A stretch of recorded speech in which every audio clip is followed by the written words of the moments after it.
and the managerial grid when it comes to the two companies.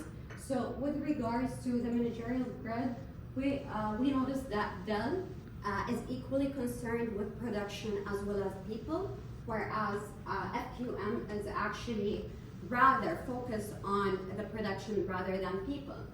And when it comes to LMX model, the analysis shows that Dell has more trusting relationships within the company and within the teams, whereas with FQM, there's lower ratio of trust and between team members. Moving on. So with regards to the contingency of analysis for leadership, we've assessed the main players, that is the sector, national culture, and organizational factors. So we looked at the sector first, and we noticed that obviously most of the teams have talked about FQM. It's a mining sector, which means that they produce, it's a production sector. They focus on, or they have a lot of employees from different hierarchies, whereas they don't have a lot of managers.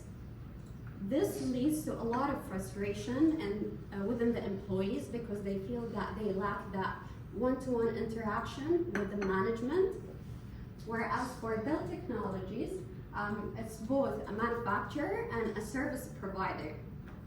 It's also customer-centric, which means that they need to pay a lot of attention to their employees. They need to focus on their well-being in order to make sure that they can provide quality service to the customers.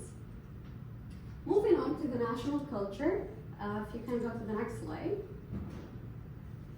We looked at Hofstede's country index model, and we've assessed the culture of the countries, both Zambia and UAE, as opposed to the leadership style within the company. So if we look here, we're gonna see that there is direct correlation between the culture of the two countries and the power distance and individualism versus collectivism. So with power distance, we see that both countries exuberate a lot of hierarchy, so this looks good to us. When it comes to the individualism versus collectivism, we notice that both of them are mainly collectivist countries, and they have collectivist leadership style because they both promote collaboration and teamwork. However, we notice that there is a discrepancy when it comes to other things such as masculinity, uncertainty, avoidance, and long-term versus short-term orientation. And I need water probably. But anyway, so when it comes to masculinity versus femininity, Hofstede's model shows that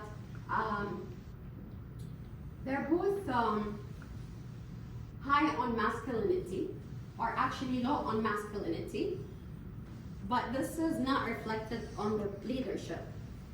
We do believe that both companies are high on masculinity, in fact, because they both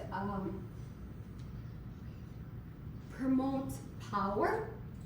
They're confident, they're success driven. In addition to that, when it comes to uncertainty avoidance, we do notice that UAE scored 66%, which is directly correlated to the leadership style. However, when it comes to Zambia, it scored 50, which we believe is very low because at FQPM, the leadership actually is very well concerned with increasing the uncertainty avoidance.